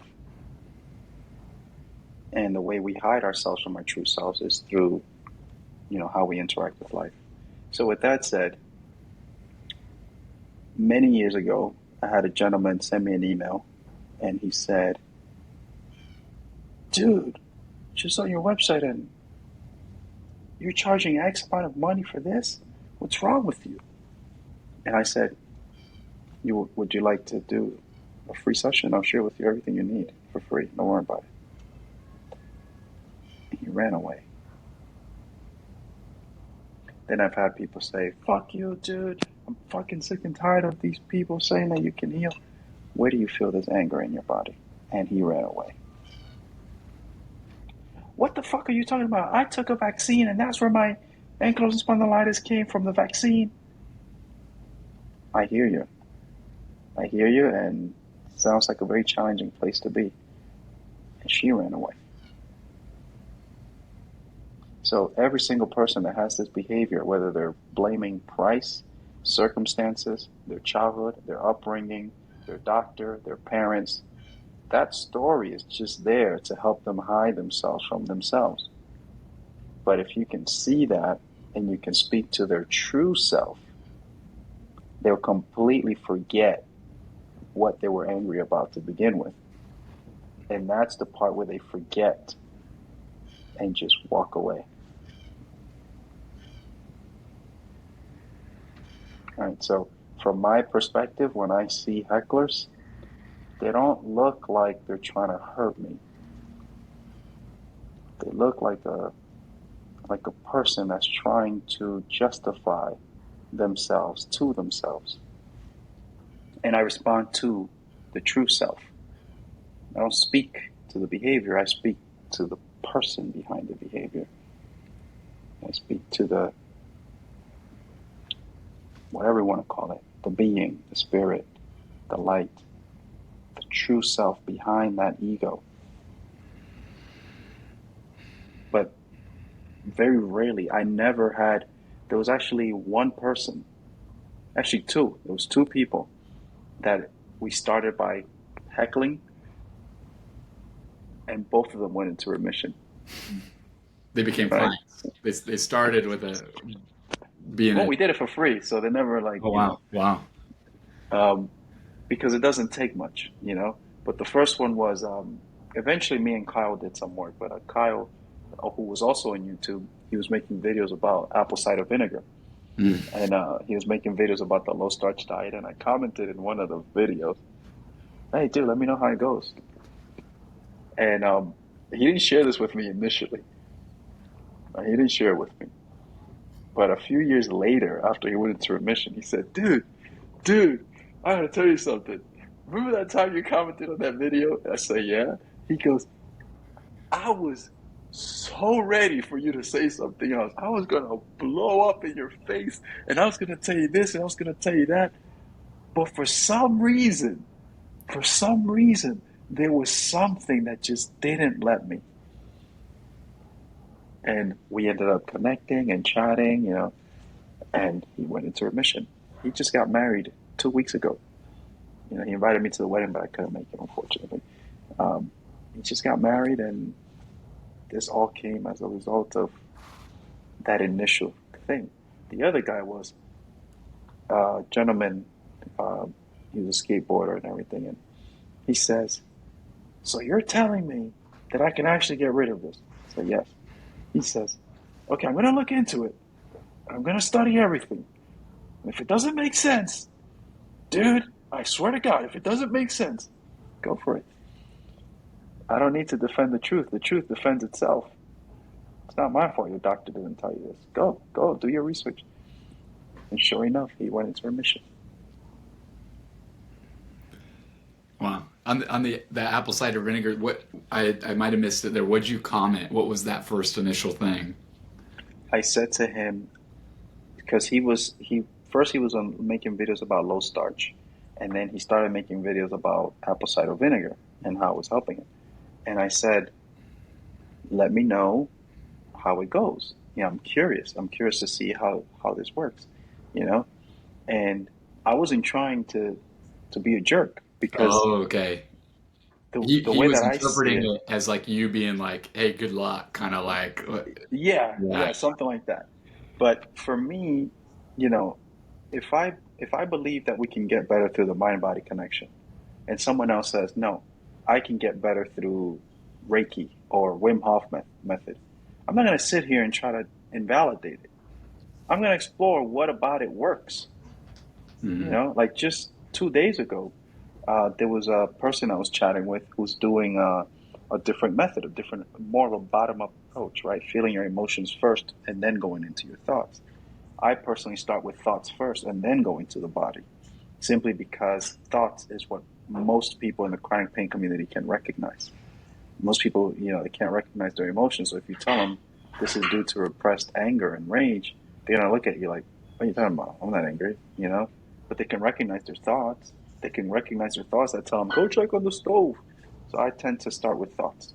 But anyways, we're having this conversation. I'm telling, hey, share with me. What did you learn? How's it working for you? Is it giving you the result? So I'm not the type to go, "Oh no, I need to be right." That's bullshit. No, no, no, no. If it's working, it's working. So that's why I asked. I said, "Hey, let me know how it goes." He was so ready to, you know. But now we're very good friends. You know. Where do you think that came from? Do you think inside he kind of knew that there was more to the journey of healing than just apple cider vinegar? And when he saw your comment, that kind of awakened that. I think it's just a state that people with AS are in. A lot of them are in a hostile state. And a lot of them are fragile. They're fragile, very sensitive to criticism, to challenges, to stress. So sometimes little things feel like something else. That it's not. I've been there. I know the feeling. I went through it myself. So sometimes it can be something as, like I remember uh, there was a person on Instagram one time. I actually congratulated her and championed her and gave her little heart emojis for something she had done for her healing, and she blocked me. I'm like, you know, there's really nothing you can say or do to influence how people are going to take things. You Mm-hmm. know, but yeah, she blocked me. I haven't seen her ever since. Could I ask you one more question? Yeah, sure. The ego part seems to pop up for me in a bunch of different areas. I absolutely love when I read books by completely different people in different fields and they say the same thing. It's like a signal of truth, you know what I mean? That you kind of see similarities. And the perfectionism, controlling, ambitious, even successful, I would say, like kind of these personality traits that tend to go with ankylosing spondylitis and other chronic pain and autoimmune. You know, that's very much tied into ego. And then like I don't know if you've ever read like Eckhart Tolle's Power of Now and kind of that. Absolutely. Yeah. And I read that book, and he describes it as the pain body, which is like, you know, Hmm. basically the ego, basically the culmination of the perfectionism, all that stuff, and how it pulls strings to physically, you know, manifest pain, illness. And then, you know, the more I get into this, you had mentioned there's almost like two things going on in your head. There's the ego, and then there's kind of this like witness consciousness, this being, this like real part of you. And that seems to be the kind of crux of this all, is this weird duality that we are navigating, this like relationship with some form of ego. And if it's not managed properly, the ego kind of takes it out on us. Yes.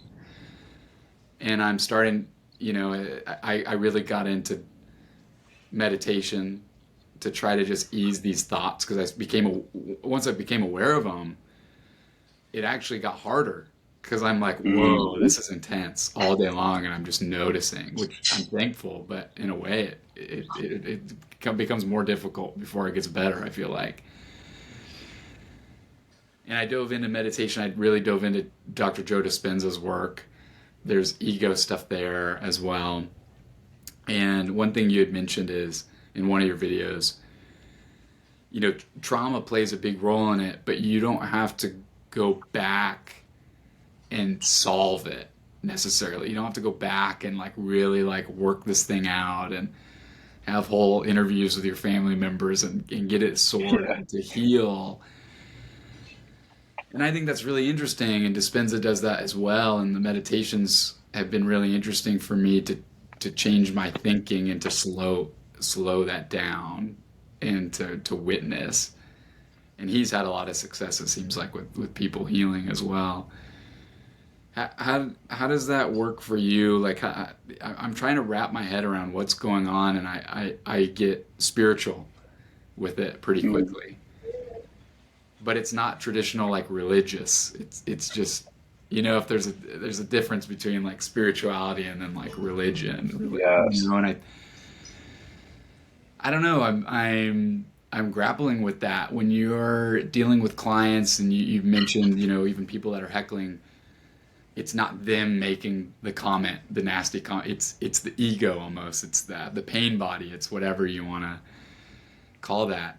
How did you make peace with yours, with this ego pain body that, you know, do you have I'm trying to find the words for it because it's so complex to me, but how do I make peace with it? I feel like the way I am perceiving it now is that there's this ego side that's wanting the perfectionism, the controlling.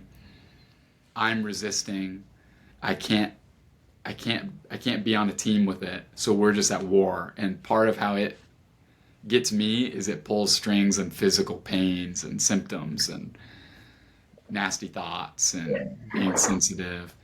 How do you work with it? Do you feel like you develop is the healing happen when you have a good relationship with that ego? Do you demolish the ego? Do you separate from the ego and ignore it? What's the right path?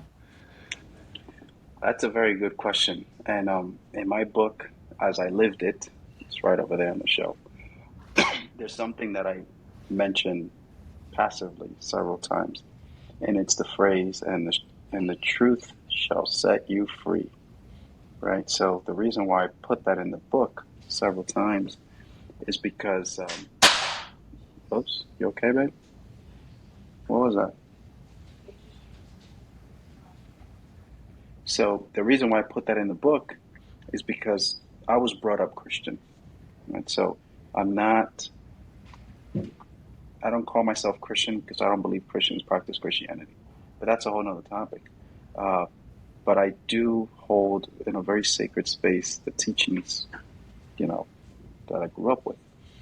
And one of those teachings, I'm just going to share with you my experience and how that translates into how I work with clients.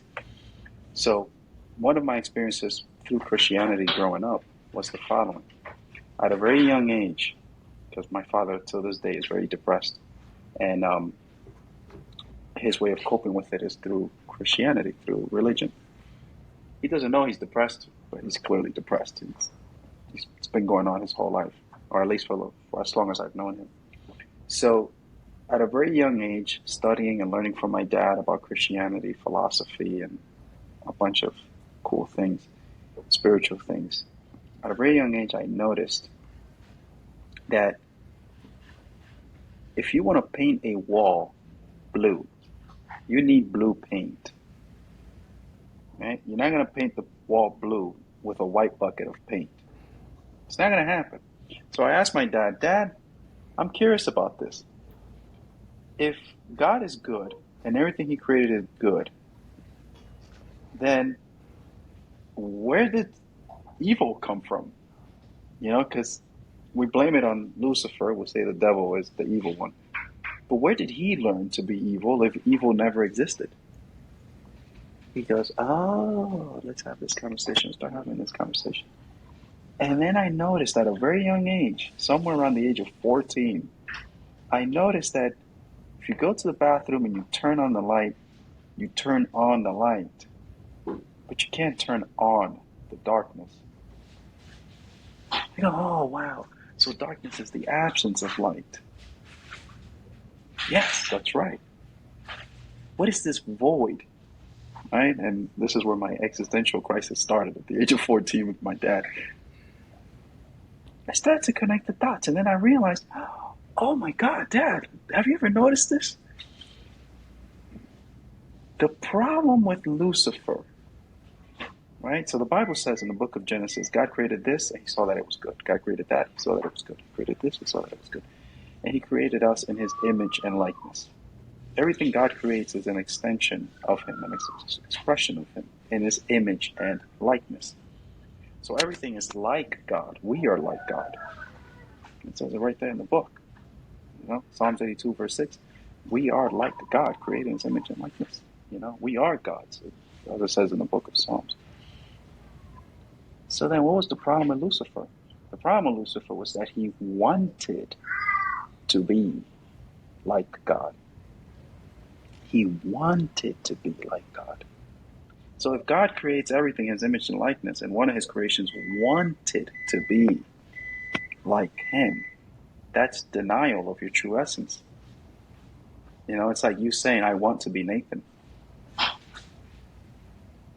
You know what I'm saying? Mm-hmm. It's like me saying, I want to be Ralph. I am Ralph. No, I want to be Ralph. It's a denial of what is true. Right? And that's where the separation begins. That's where we split.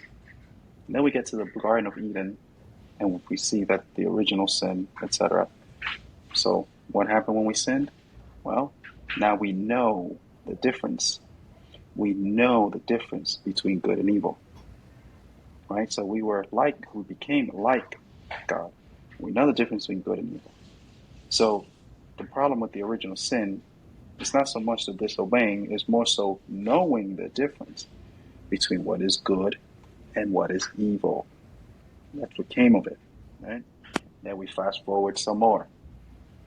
And we have Jesus who then came and redeemed himself by simply saying, I am God. I am one with the Lord.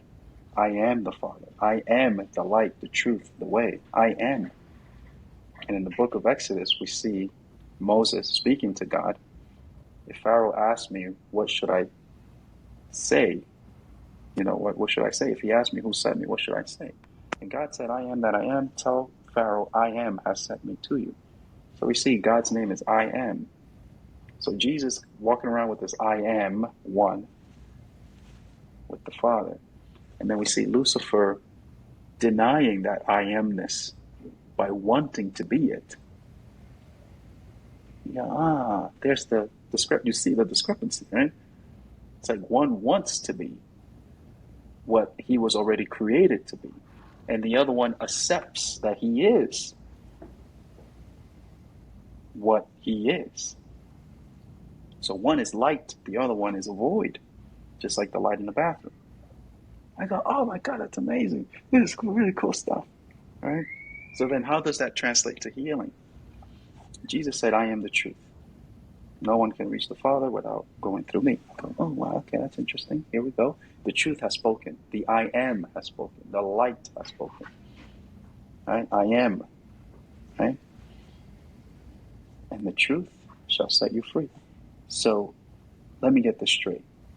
Sin. Sin comes from archery. And in archery, a sin is when you shoot the arrow at a bullseye and you miss the center. So in Buddhism, this is talk about being in your center. In Christianity, it's called sin. So when you're not in your center, you are sinning. You are separate from what is. You are separate from the truth. You're separate from the light. You're separate from the way. And that's in every religion, in every spiritual form. They're all saying the same thing. A sin, it doesn't mean you did something wrong. It means that you missed the mark. The miss of the mark is a sin. In other words, separation from the truth is the sin. So only the truth is what brings you back to center. It is only Jesus, the personification of truth, that washes away your sins. See the parallels there? Mm-hmm. Right? So it is only the truth that can set you free. So then to answer your question, how do we, quote unquote, transcend this ego? It's not going to happen by wanting to transcend an ego. That's void.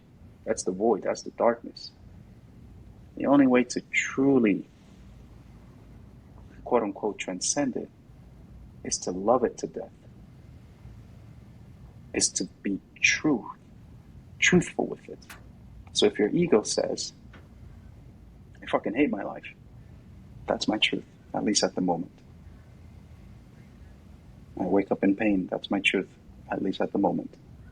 I'm realizing that this pain has to do more with depression and anxiety than anything else. That's my truth, at least at the moment. And the more we align ourselves with what's true to us, our true thoughts, our true feelings, our true emotions, our true desires, our true aspirations, even if it feels like arrogance, that is our truth. So in short, we transcend the ego by simply reconnecting with what is true to us. This is what's true to me. This is my reality. These are my emotions. You know, so when people tell me, Ralph, do I have to believe Dr. Sarno for this to work? No, you don't. I've worked with plenty of people that tell me straightforward, oh, I'm anxious. You know, I just feel like this is not real. This is not going to work. Beautiful. Do I have to believe? No, you don't.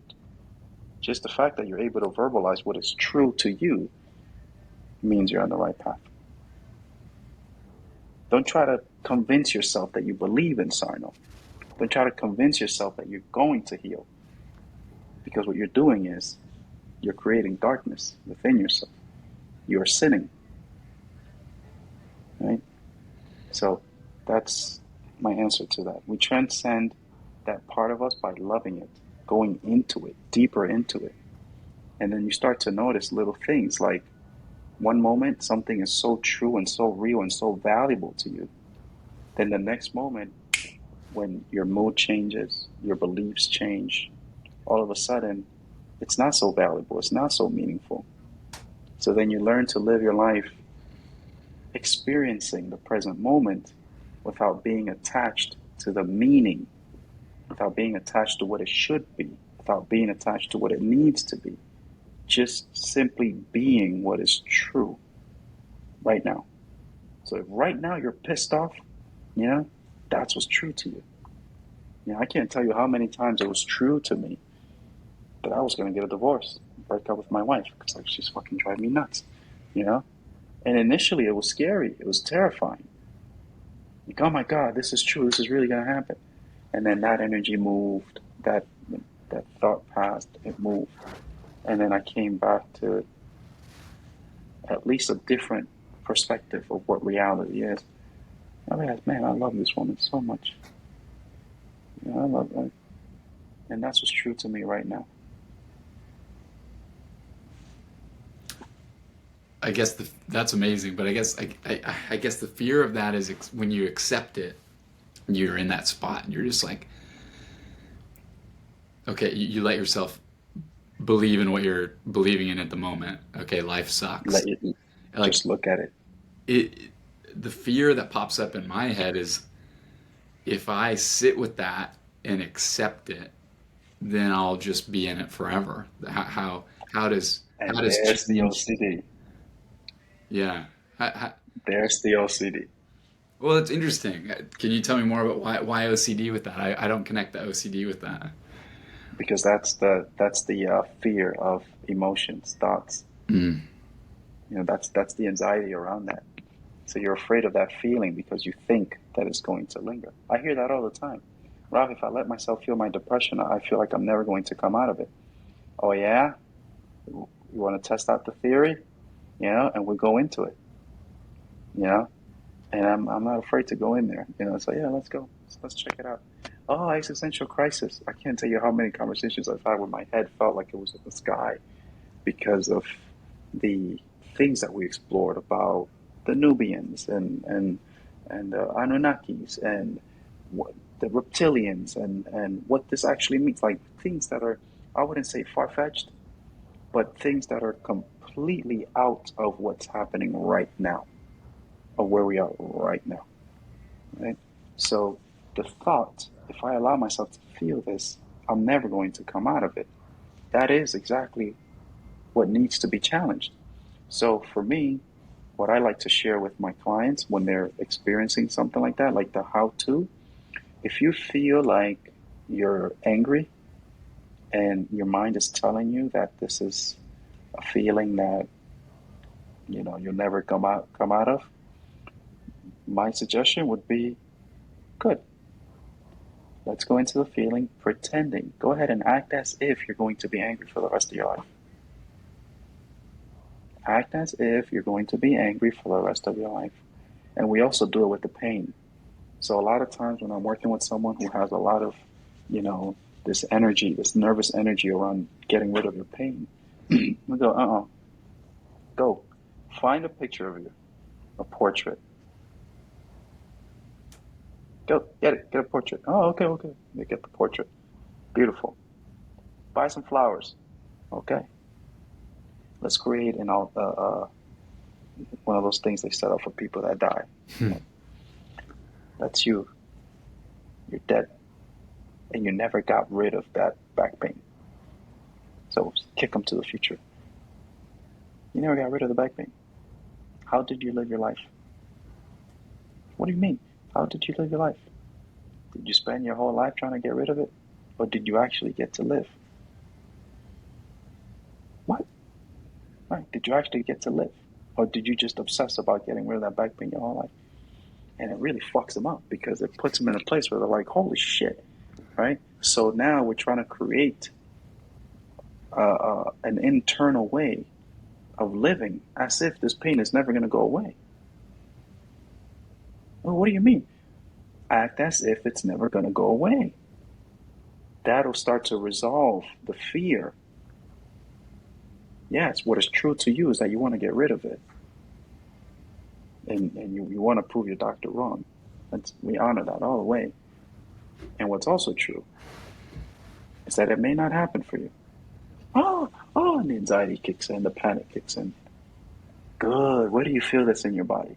Name it. Come on, give it a name. Oh, I feel like my palms are sweaty. Yeah, good. Come on, keep it coming. Right? And then that helps them process that fear. It gets to the point where when I hear people say things like, oh yeah, the pain is there, but I don't really care. we're getting somewhere, because yeah, sure, the pain is there, but it's irrelevant to them. It's like whatever. And then we know we've processed that part, and then we can move somewhere else. As long as there's energy attached to the meaning of what pain is, we're not gonna get anywhere. We're not gonna get anywhere. That's what gets you to check on your pain first thing in the morning. We want to get to the point where you could wake up first thing in the morning and whether the pain is there or not is irrelevant. Because when you look at that photo of you with the flowers and the candle, it really brings to mind, did you spend your whole life trying to get rid of that pain? It's embarrassing when you think about it. Like, here lays Nathan, and then on your tombstone it says, spent his whole life trying to get rid of that back pain. Say, no, fuck the back pain. I'm gonna go out and live. Whether it's there or not, I'm gonna go out and live. Yeah, make the best of it, one way or another. Hmm. And that helps cut through the depression, cut through the anxiety, cut through the OCD, cut through the fear of et cetera, et cetera. And then we can start diving into, who am I? Why do I do these things? What else can I create with my life? What else can I be? Take it from there. Man, I think that's a perfect place to end it. Thank you. I mean, My pleasure, brother. I'm going to sit with this one for a Yeah, minute take your time. and really think about the stuff you said. I really appreciate your time. Likewise. And I appreciate, everything you're doing here and loving, this is loving others. So I appreciate the way that you love others. And in the future, the way you love might shift and you might end up doing what I do, screaming at people. you're an idiot. It's like, but at the end of the day, man, it's all for love. And that's what matters.